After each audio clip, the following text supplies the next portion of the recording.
Oh my lovely goodness, my dear lovely Bécha, nous sommes en été. Qui dit été dit bruit de ventilateur. Qui dit bruit de ventilateur dit bruit de fond. Et personnellement, je ne saurais vraiment comment les faire partir. Alors comme l'année passée, on va s'y faire. Mais dans la logique, nous sommes toujours dans le printemps. Mais laissez-moi vous dire que le printemps de Marrakech n'est pas comme le printemps des autres. Aujourd'hui, on va avoir super froid. Demain, on va avoir un très beau temps. Et après demain, on va avoir chaud comme pas possible. Comme si on était déjà en plein cœur de l'été. De toutes les façons, nous ne sommes pas là pour ça. Nous sommes là pour quelque chose de plus grand que ça. Hello, hello. Hello, my dear Bécha. Tell me what's up. I hope you are all doing well. You do? Oh my God. I'm glad to hear it. Let me welcome you to this new episode. And today's episode gonna be spicy.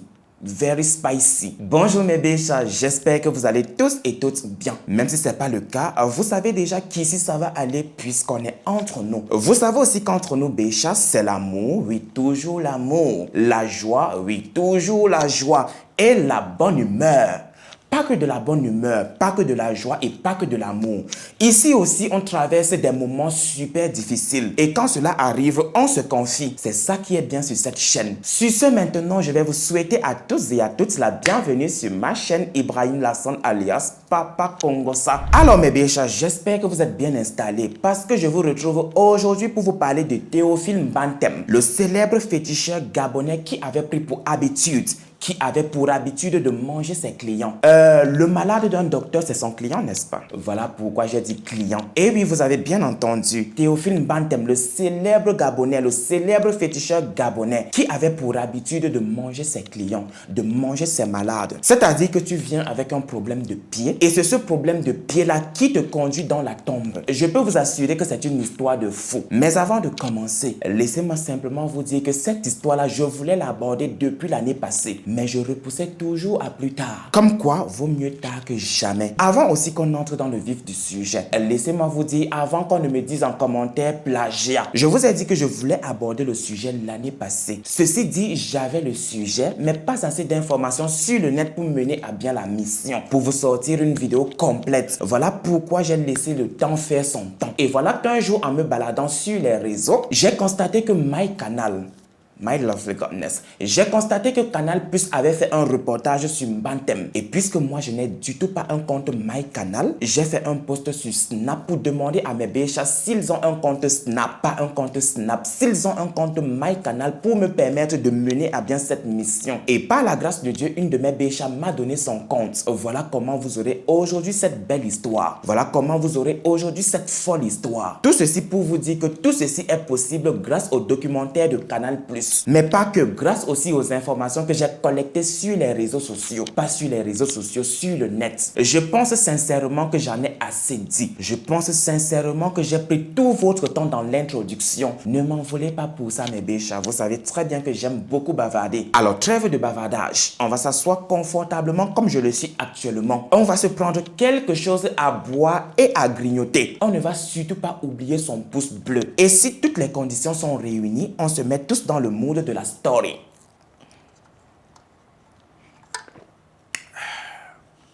C'est de l'eau.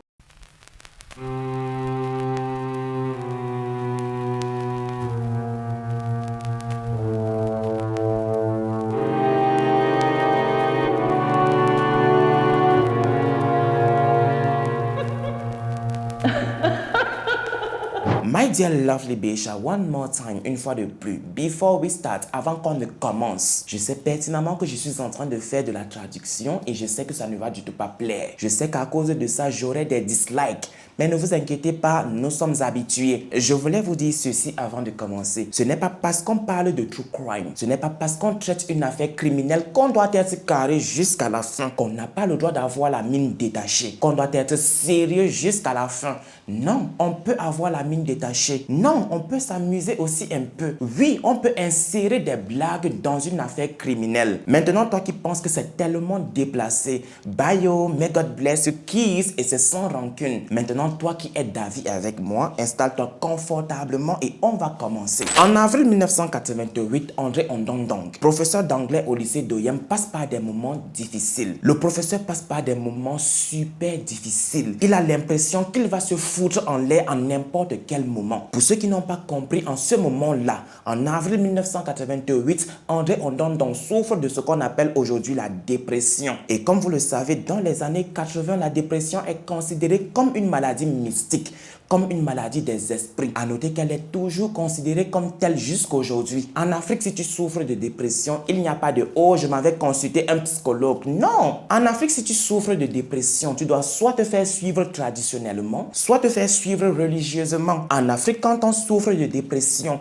on doit fléchir genoux et prier notre Dieu qui est dans les cieux, jusqu'à ce qu'il nous écoute, jusqu'à ce qu'il dise « Mon fils, j'ai écouté tes prières et va te faire foutre la dépression. » Et te voilà comme par magie guéri. Ou si tu n'aimes pas prier, ou si tu n'es du tout pas catholique ou bien même musulman, tu prends directement la route du marabout. Et laisse-moi te dire que quand ce féticheur-là va t'entendre dire « Oh papa », est-ce qu'on dit même souvent papa? Non, on dit plutôt « Oh baba ». Là où tu me vois là, j'ai l'impression que je vais me foutre en l'air à tout moment. Laisse-moi te dire qu'il va s'asseoir, lancer ses coris et après il va te faire une concoction magique que dès que tu vas mettre sur la langue, te voilà débarrassé à tout jamais de la dépression. De toutes les façons, on ne parle pas de dépression.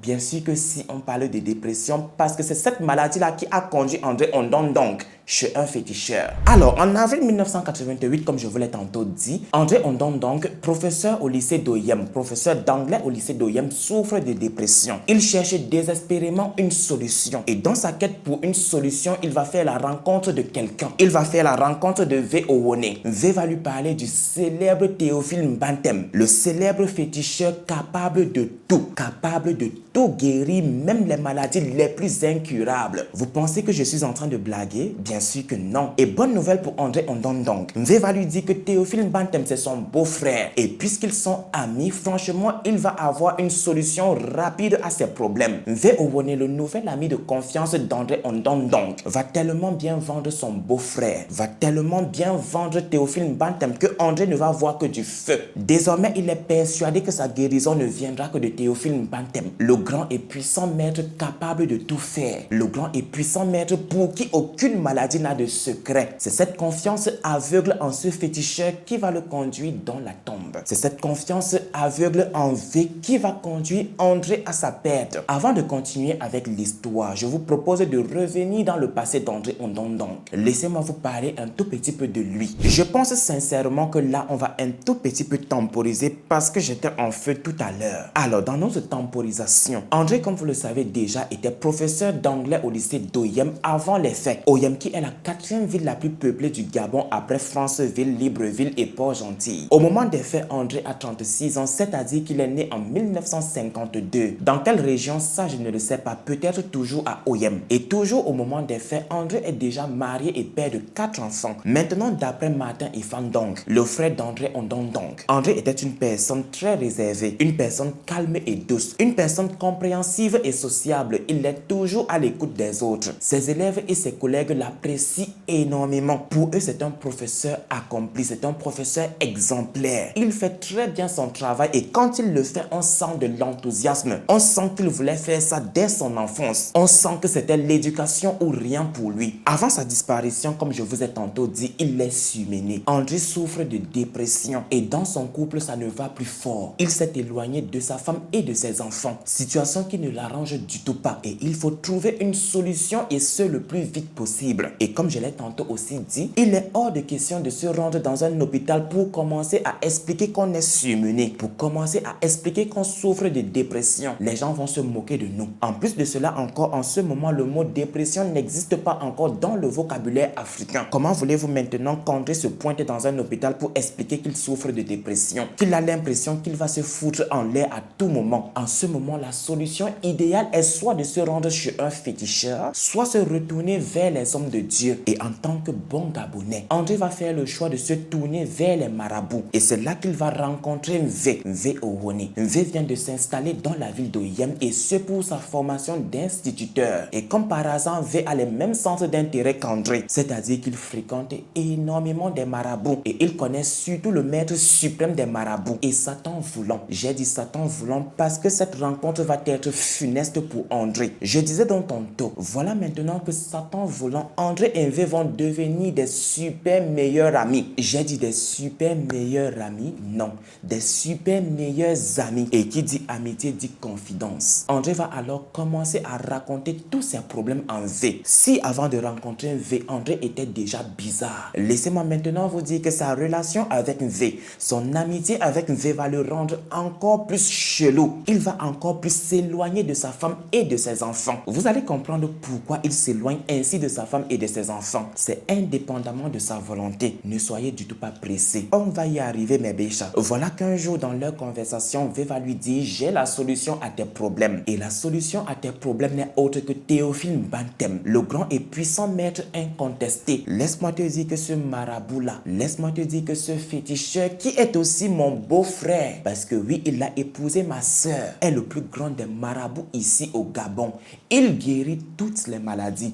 Aucune maladie n'a de secret pour lui. Oh my lovely goodness, mon cher ami Théophile Bantem, mon beau-frère, a la solution à tes problèmes. Il te guérit en moins de 2. Dites-moi sincèrement, si on vous vend quelqu'un comme ça, comment est-ce que vous n'allez du tout pas tomber dans le panneau? Bien sûr que André est tombé dans le panneau. Il est tombé dans le panneau sans glisser. Et c'est comme ça qu'il va avaler une grosse quantité de salive. Et désormais, il ne va jurer qu'avec le nom de Théophile Bantem. Et aussi, désormais, il ne veut qu'une seule chose: qu'enfin les vacances de Pâques arrivent pour qu'il aille voir Théophile Bantem, pour qu'il aille voir le grand et puissant maître incontesté, pour qui aucune maladie n'a de secret, qui guérit toutes les maladies. Voilà que Dieu vient de l'exaucer. Dieu vient d'exaucer aux prières d'André. C'est enfin les vacances de Pâques. Il va alors faire sans hésiter ses valises, prendre son fils de 3 ans, son Benjamin, et suivre un V à Ovendo, un village de l'agglomération de Libreville, où Bantem a installé son temple de guérison. Bien évidemment, avant de s'y rendre, il va dire à sa famille qu'il s'en va à Ovendo se faire soigner chez Bantem et qu'il sera de retour avant la fin des vacances de Pâques. À l'aéroport d'Oyem, ils vont croiser son petit frère Nandong. Et lorsque celui-ci va lui poser la question: mais grand frère, où vas-tu avec ce monsieur et ton fils? Là, je suis en train de prendre l'avion pour Ovendo pour aller me soigner chez Bantem. Personnellement, je ne sais pas si à ce moment-là, il avait prononcé le nom Bantem. Mais de toutes les façons, tout le monde sait qu'André est allé se soigner à Ovendo. Et ce chez un très grand féticheur. Un féticheur qui ne loupe jamais son coup. Un féticheur qui tape dans le mille. Les vacances de Pâques sont maintenant terminées. L'école a recommencé. Nous sommes au 2e trimestre de l'année. Où est passé André Ondondong? Personne n'a de ses nouvelles. Ni ses parents, ni sa femme et ses enfants, ni même à l'école, il ne s'est pointé. Et ce pour une personne qui aime par-dessus tout son travail. Et ce pour une personne qui a montré au monde entier que si le métier d'instituteur n'existait pas, il allait le créer. Pourquoi est-ce qu'il ne se pointe pas à l'école? Pourquoi est-ce qu'il laisse ses élèves sans nouvelles? Pourquoi est-ce qu'il laisse sa famille sans nouvelles? Ça ne le ressemble du tout pas. Alors là, tout le monde va commencer à s'inquiéter et sérieusement. Et désormais, pour ses parents, c'est-à-dire sa femme, ses enfants, son père, sa mère, ses frères et sœurs, quelque chose de fâcheux est arrivé à André. Ils vont alors s'entraîner les pas, se lancer à sa recherche. Et je vous assure qu'ils n'iront du tout pas de même mode. Ils vont aller jusqu'à publier sa photo dans les médias. Je voulais plutôt dire, ils vont aller jusqu'à publier des avis dans la presse. Mais des jours passent, des semaines s'écoulent et toujours pas l'ombre d'André. Où est-il passé? Même les avis dans la presse ne donnent absolument rien. C'est seulement le 17 avril 1988 que ses parents vont se souvenir qu'il avait dit qu'il allait à Ovendo se soigner chez le grand et puissant maître Théophile Bantem. Ou je voulais tout simplement dire qu'il avait dit qu'il allait se soigner à Ovendo.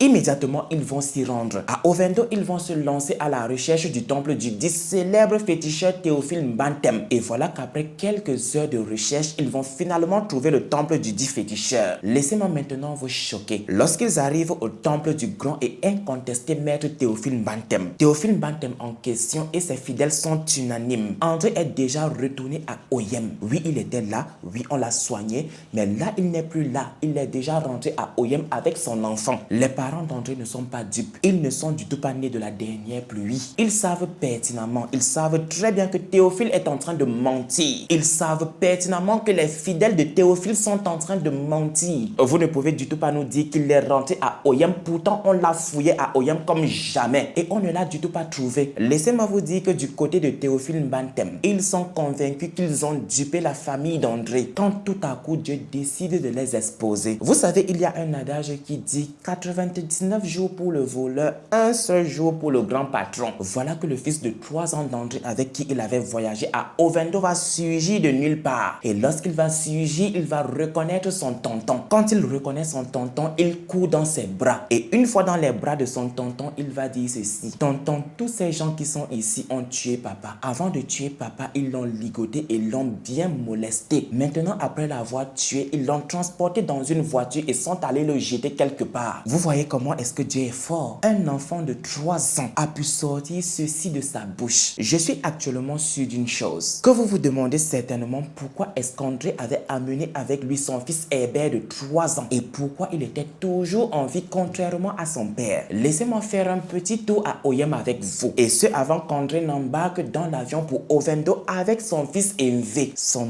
ami de confiance. Maintenant mes béchas, asseyez-vous confortablement pour que je puisse vous choquer. Vous savez pertinemment que j'adore vous choquer. J'aime quand c'est sensationnel.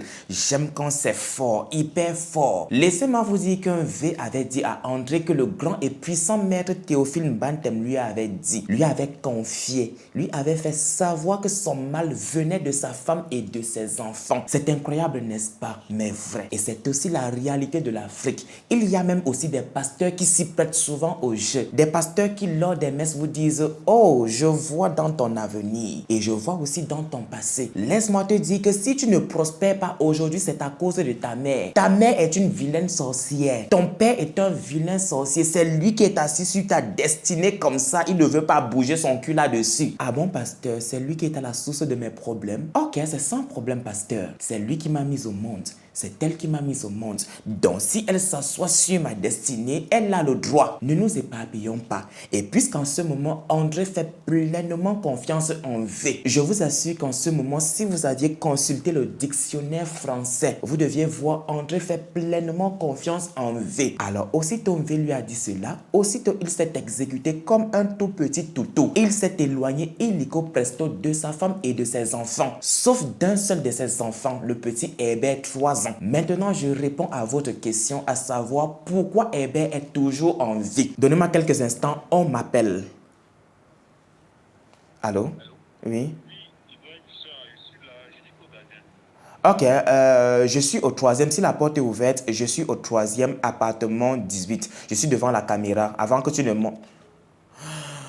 Les aléas de la caméra, les aléas du tournage. Je disais donc tantôt, je suis sincèrement désolé, j'ai reçu un appel qui m'a déconcentré. Je vous disais tantôt ceci. Je vais répondre à votre question quant au fait que Herbert soit toujours en vie. Laissez-moi simplement vous dire que Herbert était le prochain sur la liste de Théophile Mbantem et ses fidèles. En réalité, Herbert était une commande spéciale d'un baron du régime qui raffole de la chair humaine des enfants. Et ce, bien assaisonné dans des bouillons. C'est uniquement pour cette raison que Théophile Mbantem avait demandé à André de ramener avec lui son fils de 3 ans. Et oui, vous l'avez aussi bien entendu. Dans le groupe de Théophile Mbantem, il y avait aussi les barons du régime. Il y avait les hommes très haut placés. Il n'agissait pas seul. Mais laissez-moi vous dire qu'au moment de payer, il va payer tout seul. Mais Dieu faisant, Théophile Mbantem a traîné dans l'exécution de sa deuxième tâche. Imaginez maintenant le traumatisme de cet enfant de 3 ans. Imaginez le traumatisme de Herbert lorsqu'on a ligoté, molesté et tué son père devant ses yeux. Quand les parents d'André entendent le récit effroyable de l'assassinat de leur enfant, ils sont sous le choc. Ils sont tétanisés. Ils n'arrivent pas à croire ce que le petit Herbert est en train de raconter. Et une fois de plus, sans traîner les pas, ils vont alerter la gendarmerie nationale d'Ovendo. Dès signalements, les gendarmes vont débarquer sur les lieux. Mais c'est sans compter sur la nervosité des fidèles de Théophile Mbantem qui vont déclencher une violente bagarre. Il est hors de question que leur grand maître, que le puissant et vénéré maître Théophile Mbantem soit mis aux arrêts. On est en train de sonner, j'arrive. My dear Bécha, I'm so sorry for the disturb. J'espère sincèrement qu'on ne sera du tout plus dérangé. De toutes les façons, revenons à nos moutons. Je disais donc tantôt, mais la loi va finir par prendre le dessus. Et tous autant qu'ils étaient, ils vont être asservis, c'est-à-dire qu'ils vont être mis aux arrêts. Une fois au commissariat et après être passé à la casserole, le grand et puissant maître Théophile Mbantem va passer aux aveux. Il va dire aux enquêteurs: oui, j'ai reçu André dans mon temple. Oui, il est mort dans mon temple. Mais il est hors de question que je vous dise comment et où se trouve son corps. Les gendarmes n'ont aucun autre choix que de se rabattre sur ses fidèles. Une fois après les avoir passés à la casserole, l'un d'eux va se dévouer et dire aux enquêteurs qu'il est bien volontiers d'aller montrer où on a jeté le corps d'André. Je vous assure que le Gabon n'a jamais rien vu d'aussi horrible. Laissez-moi vous dire qu'à la découverte du corps d'André, il est en état de putréfaction. Pour vous dire que sur son corps, il ne reste que des vêtements sur un squelette. Je ne sais du tout pas si le français a été bien positionné en fait. Je voulais plutôt dire, je ne sais du tout pas si la phrase a un sens. Si ça n'a du tout pas de sens, vous allez sincèrement m'excuser mes béchats. Oui. Laissez-moi mes béchats reconstruire la phrase. André, après avoir été ligoté, molesté et tué, son corps a été transporté dans une voiture pour être jeté dans une rivière en espérant que les eaux l'évacuent. Mais malheureusement pour eux, malheureusement pour Théophile Bantem et ses fidèles, le corps d'André va rester stagné sur place. Le corps d'André va rester bloqué où on l'avait balancé. Et je vous ai aussi tantôt dit qu'à la découverte du corps d'André, il ne reste plus que des os sur un squelette. Oh my lovely goodness, qu'est-ce que je viens de faire là? Je voulais plutôt dire qu'il ne reste plus que des vêtements sur un squelette. André sera identifié le 22 avril 1988 grâce aux vêtements qu'il avait portés. Laissez-moi mes béchats vous expliquer ce qui s'est réellement passé. Le 24 avril 1988, pendant l'interrogatoire de Théophile Bantem, il a dit qu'au cours du rite de guérison pratiqué sur André, il lui a fait consommer de l'iboga, une plante hallucinogène couramment utilisée dans les rites initiatiques au Gabon, qui lui a fait consommer cela en grande quantité. Qu'après avoir consommé de l'iboga, André est devenu comme fou. Et c'est là que ses disciples l'ont ligoté, molesté avant qu'il ne prenne un couteau pour le planter. Pour ceux qui n'ont pas compris, avant que lui, Théophile Bantem,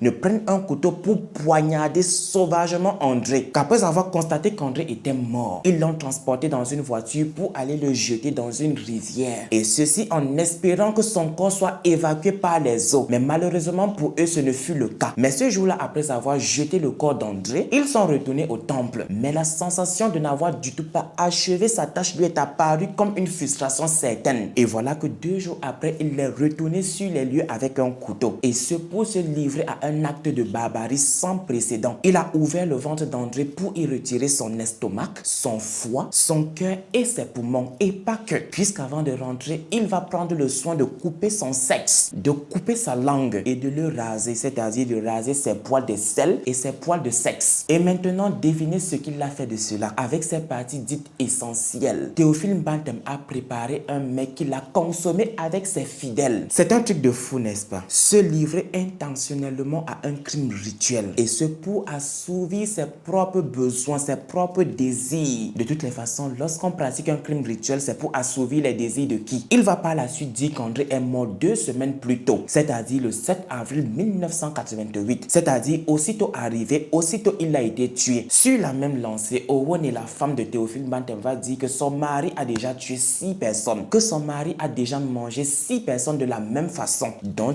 un enfant qu'elle attendait et leur fillette. Je vous assure que c'était un truc que le Gabon n'avait jamais entendu parler avant Théophile Bantem. Comme une personne, ils se sont demandé what is going on there? Qu'est-ce qui se passe ici? Donc, depuis tout ce temps, il y a un cannibale qui sévit dans la région impunément. Je vous assure que cette information a défrayé la chronique gabonaise. Elle a fait la une des journaux pendant plusieurs semaines et désormais les Gabonais réclamaient justice. Si c'est vrai que cet homme-là a mangé 6 personnes, il doit payer de par sa vie. Je voulais plutôt dire ceci, il doit payer de sa vie. Et leur décision est sans appel. Et voilà que le 26 avril 1988, l'union qui travaillait main dans la main avec la police en ce moment-là va clôturer le thriller d'Ovendo avec un titre qui ne pouvait passer inaperçu. Bantem, j'ai déjà mangé 6 personnes. La photo de la une du journal de l'union qui travaille en ce moment main dans la main avec la gendarmerie montre un Bantem menotté, le poignard dans la bouche. Je voulais plutôt dire le poignard entre les dents et 2 bouteilles de fétiche entre les mains. Un examen sémiologique de l'image laisse cependant penser à une mise en scène. Des agents de la gendarmerie ont placé volontairement le couteau entre les dents de Bantem et lui ont exigé de brandir les 2 bouteilles de fétiche, et ce devant le photographe de l'union Gaston Goubeli. Il sera tout de même révélé plus tard que le flacon de parfum de bien-être tenu par Théophile Bantem, et ce dans sa main droite, contenait un morceau de la langue et de la chair d'André. Et voilà maintenant que le 27 avril 1988, Théophile Bantem, ses disciples et sa femme vont être placés sous mandat d'arrêt, ou je voulais plutôt dire sous mandat de dépôt, et envoyés à la prison centrale de Libreville. Ce n'est du tout pas Libreville, c'est plutôt Libreville. Mais la question qui demeure en ce moment moment est celle de savoir pourquoi André Ondondong. My dear Bécha, on ne peut tout de même pas clôturer cette vidéo sans parler du grand et puissant maître incontesté Théophile Bantem, n'est-ce pas? Alors asseyez-vous confortablement pour que je puisse vous parler de son histoire, pour que je puisse vous raconter son histoire. Théophile Bantem est né en 1950 au Gabon. Dans quelle région? Ça, je ne le sais du tout pas. Véronique Edo, sa tante, le décrit comme un enfant très respectueux, très doux dans sa manière de parler, un adolescent travailleur, un garçon qui aime d'un amour sincère et qui pour finir est toujours à l'écoute des autres, au service des autres. Vous allez maintenant vous demander si c'est vrai, si tout ce que sa tante Véronique Edo dit de lui est vrai. Comment ça se fait qu'il soit devenu plus tard un cannibale? Comment est-ce que cela s'est passé? Don't worry my dear Bécha, calmez-vous, prenez votre mal en patience parce que j'y arrive. Contrairement aux autres féticheurs, Théophile Bantem a fait les études. Théophile Bantem a fait ce qu'on appelle les bancs. Il parle le gros français. C'est-à-dire quand il ouvre la bouche, on a l'impression qu'il est le frère jumeau de Molière. Ce n'est pas comme moi qui passe mon temps à tacler Molière par-ci et à tuer Molière par-là. Bantem, contrairement aux autres féticheurs, est un garçon brillant et intelligent qui, après son baccalauréat, a eu un concours pour aller étudier en Belgique, pour aller continuer ses études en Belgique. Et une fois les études en Belgique terminées, Bantem est retourné au Gabon pour travailler à l'Octra, office du chemin de fer transgabonais. Et à l'Octra, il était mécanicien de ligne et chauffeur de train. Laissez-moi vous dire qu'avant 1988, Théophile Bantem est un garçon sans histoire. Aucun poste de police n'a jamais entendu parler de lui. Le gars se transforme en 1979 lors d'une visite en Guinée équatoriale. Quand il arrive en Guinée équatoriale, il entend parler d'un très grand maître. Le monsieur s'appelle Esonomba Philomeno alias Assili Sanvoué et il est le créateur fondateur de la secte Mvoué Ening, une secte dédiée à la guérison qui se nourrit de sang, qui se nourrit de sacrifices humains. Quand il entend parler de ça, il veut aussi adhérer. Il en a marre de travailler comme simple mécanicien de ligne et chauffeur de train. Il veut avoir plus et il sait pertinemment que cette secte Mvoué Ening là va lui ouvrir les portes. C'est ainsi qu'en 1979, lors d'une visite en Guinée équatoriale, il va adhérer à la secte. Maintenant, quand il rentre au Gabon, comme je l'ai tantôt dit, il veut réécrire son histoire. Il veut changer son destin. Voilà comment il va lui aussi construire son temple à Ovendo, une antenne de cette terrible secte. Et il va exercer de 1979 jusqu'en 1988, pratiquement 9 ans. Et en l'espace de 9 ans, il va manger 6 personnes. Parlons maintenant du procès de Théophile Bantem, ses disciples et sa femme. Il faut savoir que leur procès s'est ouvert en novembre 1988 et ce après que Théophile Kolo, sous-lieutenant à la sécurité pénitentiaire, ait rendu son rapport. C'est lui qui a reçu et interrogé pendant 4 jours Théophile Bantem quand il a été envoyé à la prison de Libreville. Le procès de Théophile Bantem, ses disciples et sa femme a duré 3 longs jours et ce procès a été suivi par une foule considérable. Tous les Gabonais voulaient savoir pourquoi. Pourquoi est-ce qu'il a laissé son travail pour se livrer au cannibalisme et surtout pourquoi André Ondondong. Pendant le procès, Théophile Bantem est catégorique. Il ne se reconnaît du tout pas dans cette accusation de cannibalisme. Il n'a jamais mangé de chair fraîche. Il n'a jamais mangé de chair humaine, même pas un tout petit morceau. Les citations qui lui sont attribuées dans la presse sont infondées. La presse ment, la police ment, les gendarmes mentent. Ils sont tous de coalition pour le faire tomber. Mais il reconnaît quand même qu'André Ondondong est mort dans son temple. Oui, on peut le condamner pour ça, mais on ne peut du tout pas le condamner pour cannibalisme. Il refuse. C'est Benga Sabine, l'infirmière de la secte et la propriétaire de la voiture qui avait transporté André Ondondong, qui va défier Théophile Bantem, qui va défier le grand et puissant maître incontesté Théophile Bantem, qui va prendre son courage et dire ceci: oui, nous avons reçu André Ondondong dans notre temple. Lorsqu'il est arrivé, on lui a fait manger de l'iboga. Après ça, on l'a ligoté, molesté et tué. C'est Théophile Bantem qui a pris son poignard pour le planter. Après l'avoir planté, après avoir constaté qu'il était mort, nous l'avons transporté dans ma voiture pour aller balancer son corps dans la rivière. Après l'avoir balancé dans la rivière, Théophile Bantem est retourné sur les lieux et ce pour se livrer à un acte de barbarie sans précédent. Nous avons mangé de la chair d'André Ondondong.